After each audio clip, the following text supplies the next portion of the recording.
자, 오늘은 아직 차지 못한 때라는 제목으로 말씀의 은혜를 나누겠습니다. 요한복음 7장이 이제 시작이 되는데요. 요한복음 7장은 요한복음에서 굉장히 중요한 위치를 차지하고 있습니다.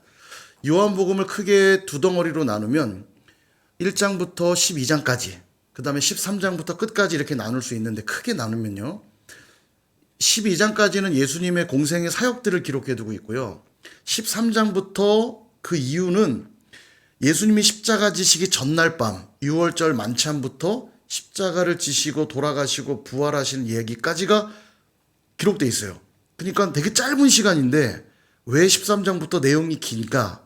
거기에는 예수님의 설교가 한 5편 정도 등장합니다. 이걸 다락방 강화라고 그러거든요.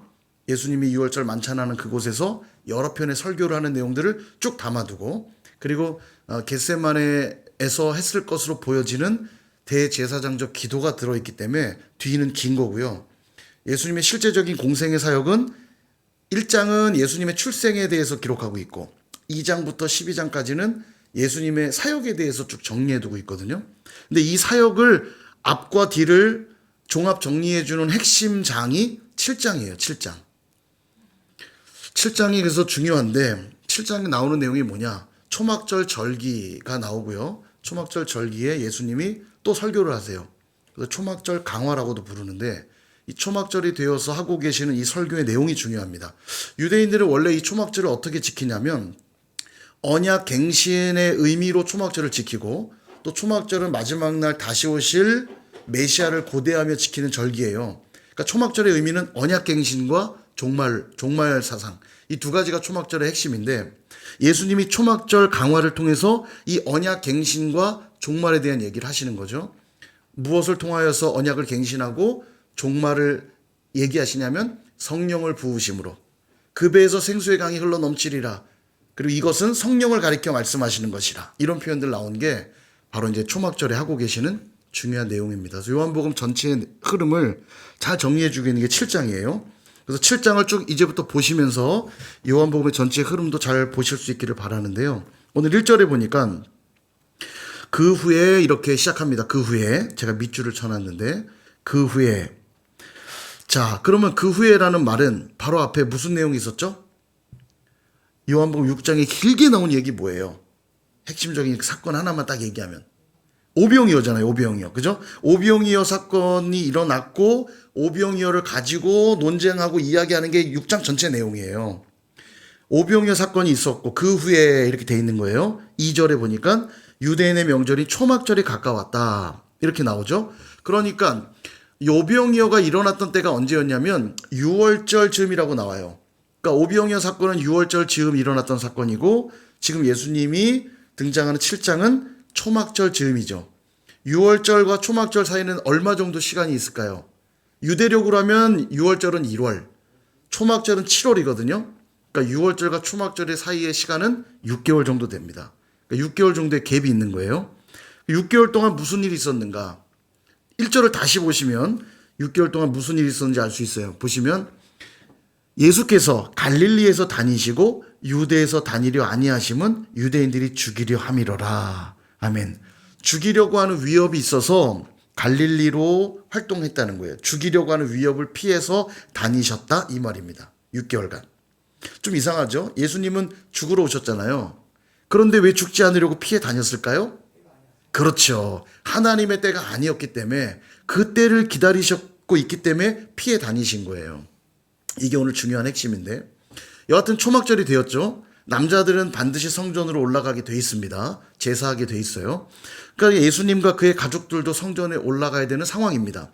그때 3절에 보니까 그 형제들이, 이 형제는 예수님의 형제들이 말하기를 당신이 행하는 일을 제자들도 보게 여기를 떠나 유대로 가소서, 이렇게 말하고 있어요.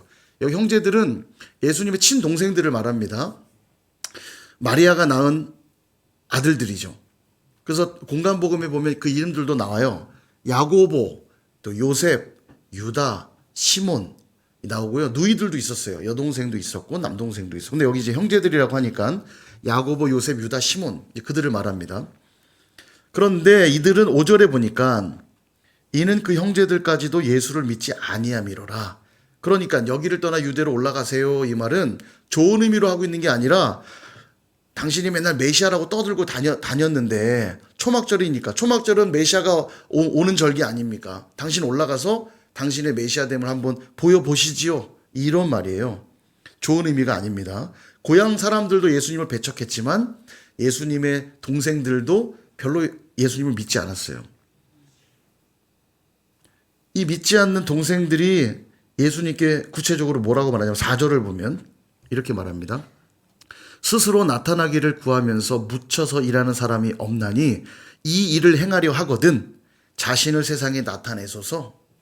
형님이 진짜 메시아 맞다면 초막절이니까 지금 초막절에 올라가서 당신의 메시아됨을 사람들 앞에 나타내 보여보세요. 이 얘기를 하고 있는 겁니다. 그러니까 주님이 뭐라고 답하시냐? 6절. 예수께서 이르시되 내 때는 아직 이르지 아니하였거니와 너희 때는 늘 준비되어 있느니라. 아멘. 예수님은 항상 그러셨어요. 하나님의 때를 살피는 분이셨습니다. 내 생각, 내 어떤 의지보다 더 중요한 건 하나님의 때가 언제일까? 하나님의 뜻은 무엇일까? 이걸 늘 살피려는 분이었어요. 왜냐하면 이 땅에 오신 이유가 뭡니까? 하나님의 뜻을 이루려고 오신 분이잖아요. 그러니까 늘 하나님의 뜻을 살피는 겁니다. 그리고 8절에 이렇게 말해요. 너희는 명절에 올라가라. 내 때가 아직 차지 못하였으니 나는 이 명절에 아직 올라가지 아니하노라. 아멘. 이번 초막절에 나는 가지 않을 것이다. 이런 말로 들리죠? 근데 여러분 읽어보셨다시피 10절에 보니까 예수님이 은밀히 가셨다고 나와요. 그럼 거짓말한 건가? 그건 아닙니다. 중요한 메시지가 있는데 내가 이 명절에 올라가지 않겠다 이 말은 이 명절이 십자가의 사역을 이루기 위한 입성의 때는 아직 아니다 이런 얘기예요. 안 올라간다는 뜻이 아니라 조용히 올라간다는 얘기는 아직 사람들 앞에 내 때가 되지 않았으므로 드러내지 않을 것이다. 이런 의미인 거죠. 자, 이렇게 보면 동생들과 예수님의 생각이 대립이 되고 있어요. 한번 비교를 해볼게요. 어떻게 대립이 되고 있느냐. 동생들은 이렇게 말했죠. 많은 사람들 앞에서 당신이 지금 받고 있는 그 인기를 드러내 보이고 그들이 요구하고 있는 것들을 들어주는 진정한 왕으로서의 모습을 한번 보여보세요. 이렇게 말하고 있는 것이고 예수님은 반대입니다. 나는 사람들 위해 높임 받으려고 온 게 아니라 십자가에서 죽기 위해 왔다. 이 두 가지의 생각이 대립하고 있는 거예요. 뭐 조금 너그럽게 생각해서 동생들이 그래도 형이니까 당신이 메시아 되시는 걸 한번 드러내시면 어떨까요? 좋은 의미로 말했다 쳐도 그건 확실히 아니라는 걸 금방 알 수 있어요. 어떻게 하냐? 아까 보셨던 5절에 이렇게 나오거든요. 형제들까지도 예수를 믿지 아니함이로라. 형제들까지도 그러면 누구처럼이란 말이잖아요. 그 누구냐면 유대인들이 예수님을 믿지 않았거든요. 유대인들이 믿지 않았던 것처럼 형제들도 믿지 않았다는 얘기예요. 그러니까 유대인들의 태도와 동생들의 태도가 다르지 않다 이 말입니다. 뭐 동생들이니까 형을 죽이려고까지 했겠냐 말. 유대인들은 죽이려고 했죠. 동생들이니까 죽이려고까지는 안 했겠지만 적어도 반대하는 태도만큼은 그들과 똑같았다 이 말이에요. 그러니까 지금 좋은 의미로 올라가서 당신을 좀 나타내 보세요가 아니라 세상에 한번 나타내 보지요. 그렇게 잘났으면 한번 해보시죠. 예, 이런 뉘앙스예요. 그런 의미에서 예수님 생각과 예수님을 반대하는 생각 이렇게 정리할 수 있을 겁니다. 사람의 지지를 받을 것인가 하나님의 지지를 받을 것인가 이 뜻이 대립하는 것이고요. 사람에게 영광을 취할 것인가 하나님께 영광을 돌릴 것인가 이 생각들이 대립하는 것이고 사람의 뜻을 이룰 것인가 하나님의 뜻을 이룰 것인가. 신앙은 늘 이 싸움에 있다고 저는 생각해요. 늘 이 싸움에 있는 겁니다. 주님 말씀을 한번 볼까요? 6절 예수께서 이르시되 내 때는 아직 이르지 아니하였거니와 너희 때는 늘 준비되어 있느니라. 이 말씀 무슨 뜻이냐면 내 때는 예수님이 말씀하는 내 때는 뭘 말씀하시는 거죠? 십자가를 져야 하는 때. 그죠? 십자가를 져야 하는 때는 아직 이르지 않았고 너희 때. 이 너희 때가 뭐냐 이거죠? 너희 때.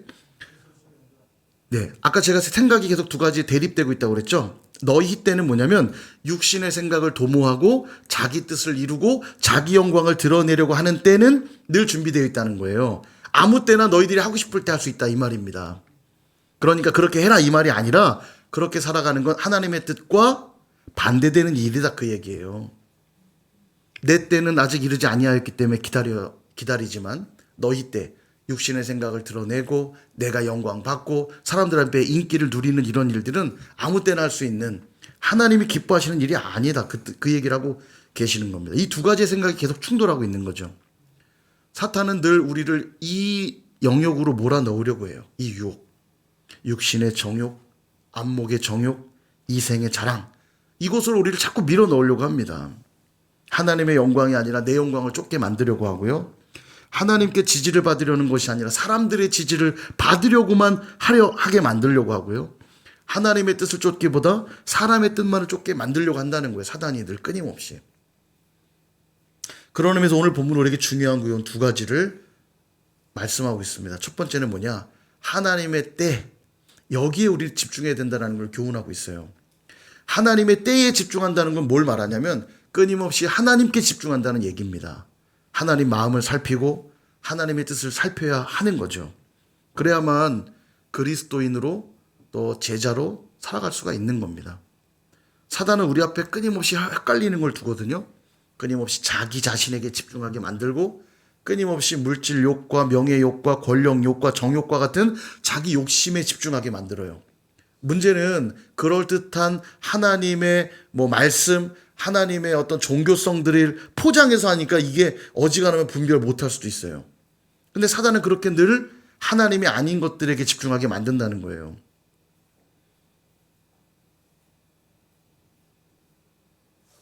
하나님의 때를 발견하려면 어떻게 해야 될까요? 그럼 하나님의 때를 발견만 하면 되잖아요. 유혹이 안 넘어갈 수 있잖아요. 그죠? 하나님의 때는 어떻게 발견할 수 있는가? 예전에 고등학교 시절에 제 짝꿍이 반에서는 1등, 전교 4등 하는 친구였어요. 되게 신기한 게 뭐냐면 전교 1, 2, 3, 4등은 등수가 안 바뀌어요. 전교 1, 2, 3, 4등이 늘 순서대로 왔다 갔다 할 것도 같은데 시험 보면 늘 1등은 맨날 1등, 2등은 맨날 2등, 3등은 맨날 3등, 4등은 맨날 4등. 여러분 이게 짜고 할 수 있습니까? 그럼 왜 순위가 안 바뀔까요? 순위 우리 병원에 계신데 최순희 권사님은 왜 순위가 안 바뀔까요? 한 번도 맞아본 등수가 아니어서 관심 없으세요? 왜 1, 2, 3, 4등 순서가 안 바뀐다고 생각하시죠? 그 수준을 넘지 못하는 거예요. 4등 하는 친구는 3등을 못 넘는 거고요. 3등에 머리가 됐든 공부하는 양이 됐든 그의 실력을 못 넘어서는 거고요. 공부를 안 하기 때문이 아니라 전교 1, 2, 3, 4등 정도면 사실 100지장 한두 장 차일 겁니다. 아마 다 공부를 잘하는 친구예요.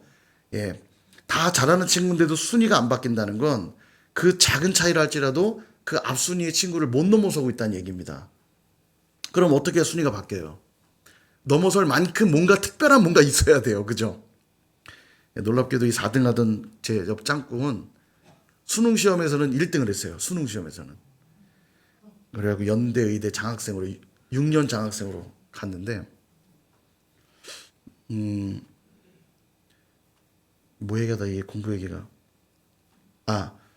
실력이 뛰어넘을 만큼 해야만 성적이 바뀐다라는 얘기입니다. 동일하게 우리가 하나님의 때를 발견하기에 필요한 건 뭐냐면 하나님의 때를 발견하기 위해 그만큼 하나님께 집중하고 그만큼 하나님을 생각하고 그만큼 하나님 앞에 몸부림을 칠 때 그분의 뜻이 알아지고 분별된다는 거예요. 그냥 가만히 있어서 깨달아지지 않아요. 왜냐하면 사단이 우리를 가만히 두질 않거든요. 가만히 있으면 공부가 됩니까? 계속 드라마 생각나고 영화 생각나고 만화책 보고 싶고 게임하고 싶고 그죠? 그 유혹들을 이겨내야만 공부하는 거잖아요. 가만히 있어 보세요. 안 하던 방 청소도 시작합니다. 막 그냥. 그죠? 희한하죠? 평소에도 안 하던 방 청소를 공부하려고 마음먹으면 일단 청소부터 하고 싶어져요. 예, 사람 심리가 그래요. 여러분 가만히 있어 보세요. 사단이 내버려 두지 않습니다. 끊임없이 하나님 집중하지 못하도록 우리를 유혹해요. 몸부림치셔야 됩니다. 하나님의 때를 알기 위해서 하나님의 마음을 살피고 하나님께 집중하고 하나님을 생각하고 예배하고 기도하고 말씀 펴고 몸부림칠 때 그분의 뜻이 알아지는 겁니다. 그래서 첫 번째 교훈, 하나님의 때에 집중하셔야 돼요. 두 번째는 어떤 교훈이냐면 기다림이 중요하다는 겁니다. 기다림. 하나님의 때에 집중한다는 건 그분의 때를 기다린다는 뜻과도 같습니다. 기다림이야말로 정말 중요한 성품이거든요. 신앙의 적극적 행위입니다. 여러분 기다린다는 걸 되게 소극적으로 이해하시는 분들이 적지 않은데 아니에요. 기다리는 것만큼 적극적인 신앙 행위가 없어요. 하나님이 오실 때까지 기다리는 것이야말로 아주 적극적인 신앙 행위예요. 누가복음 8장 15절에도 이렇게 말씀을 합니다. 좋은 땅에 있다는 것은 착하고 좋은 마음으로 말씀을 듣고 지키어 인내로 결실하는 자니라. 아멘. 하나님 말씀 받으면 바로 어떤 결과가 나타나는 게 아닙니다. 그 말씀을 우리 마음밭에 잘 받고요. 그리고 그 말씀을 잘 지켜야 되는데 무엇으로만 열매 맺게 만들 수 있냐면 인내로만 결실할 수 있다는 거예요. 그 말씀을 받았죠. 그 말씀을 지키되 인내로서 계속 그 말씀을 지켜나갈 때 열매 맺게 된다는 겁니다. 우리가 농사 잘 알잖아요. 씨 뿌리면 기다려야만 열매를 거두잖아요. 얼마나 정성껏 뿌렸는가, 얼마나 많이 뿌렸는가, 얼마나 좋은 씨앗을 뿌렸는가 더 중요하지만 결국 열매 맺게 만드는 건 인내로서만 결실하게 되는 겁니다. 그리스도인들이 맺는 열매도 동일해요. 하나님이 우리에게 말씀을 허락하시면 곧바로 열매 맺는 게 아니에요. 우리의 마음밭에, 우리의 인격의 밭에, 우리 삶의 밭에, 우리의 생각의 밭에 뿌려지고 그 말씀을 잘 지키어 순종하되 기다림으로써 꾸준히 행해야만 비로소 열매를 맺는다는 겁니다. 오늘 본문에 예수님이 그렇게 하고 계신 거예요. 철저하게 그 하나님의 때를 분별하고 하나님의 마음과 그분의 뜻을 살피고 있는 겁니다. 그 때를 기다리고 있는 거죠. 형제들이 아무리 옆에서 유혹해도 주변 유대인들이 아무리 죽이겠다 협박해도 많은 사람들이 몰려와서 임금을 삼으려고 아무리 해도 심지어 오늘 본문 12절에 보니까 예수에 대하여 무리들이 수군거림이 많았다 이렇게 표현이 나와요. 초막절에 모인 사람들이 수군수군. 야, 그 예수란 사람이 있다며. 예수란 사람 막 수군수군. 근데 이 수군거림이란 단어 설명해 드렸죠. 그냥 속닥속닥 되는 게 아니라 험담하다 불평하다 이런 뜻이에요.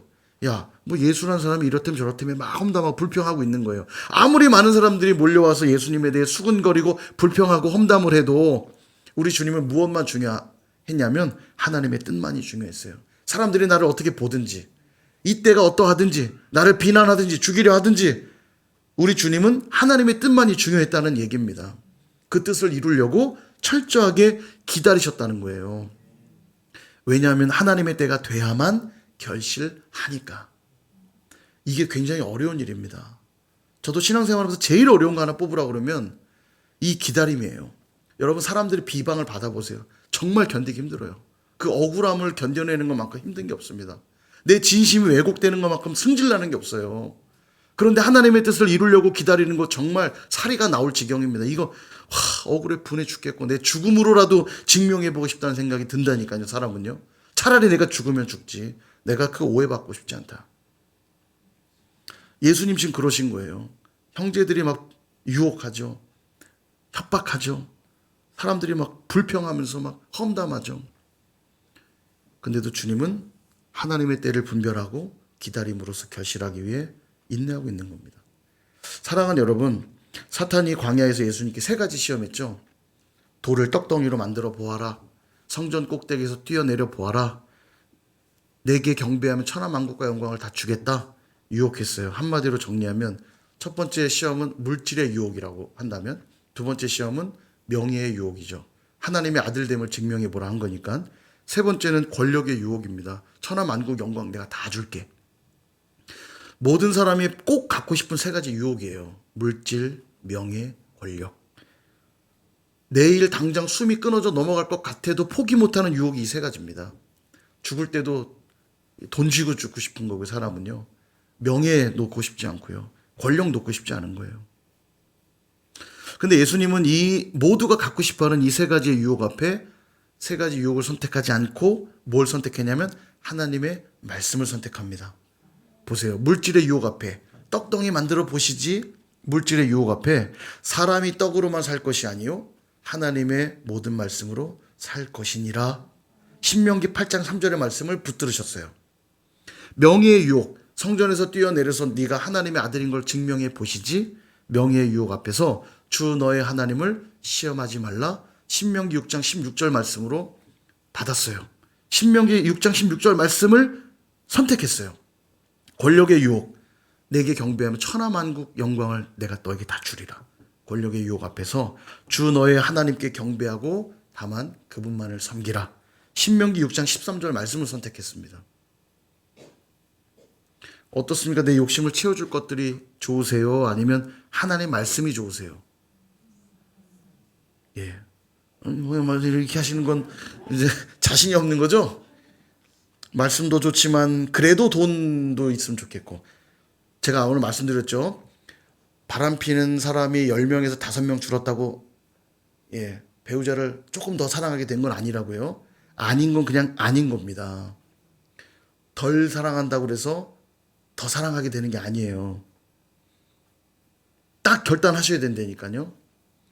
내 욕심이나 채울 물질과 명예와 권력일 것이냐, 이 모든 걸 다 잃는다 해도 오늘 내가 하나님의 말씀이냐.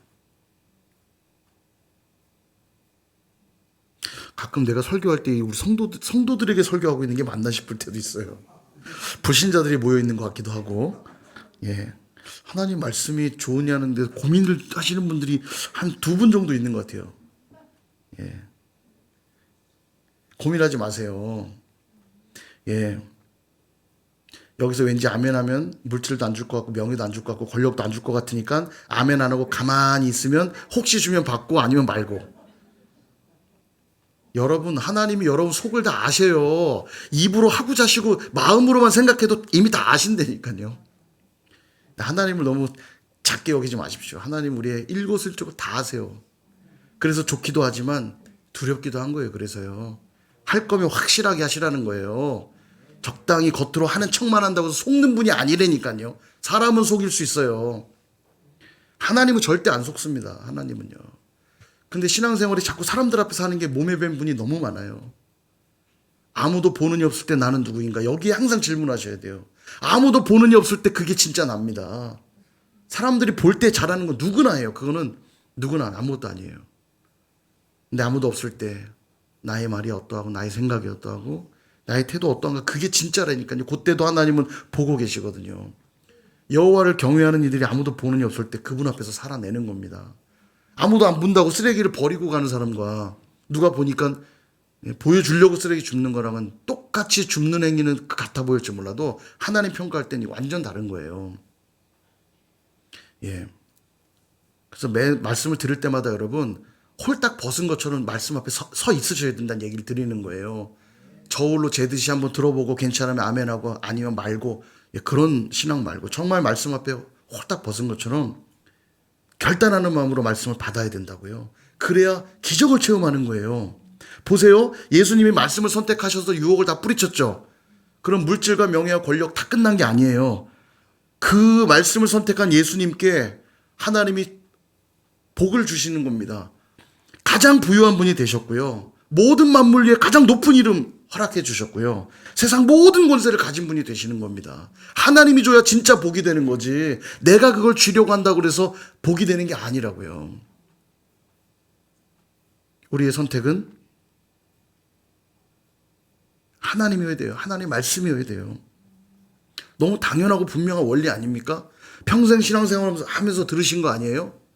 만약 이거를 처음 들었다면 이게 심각한 겁니다. 늘 들으시는 원리 맞죠? 하나님이 우리의 복이시라면서요.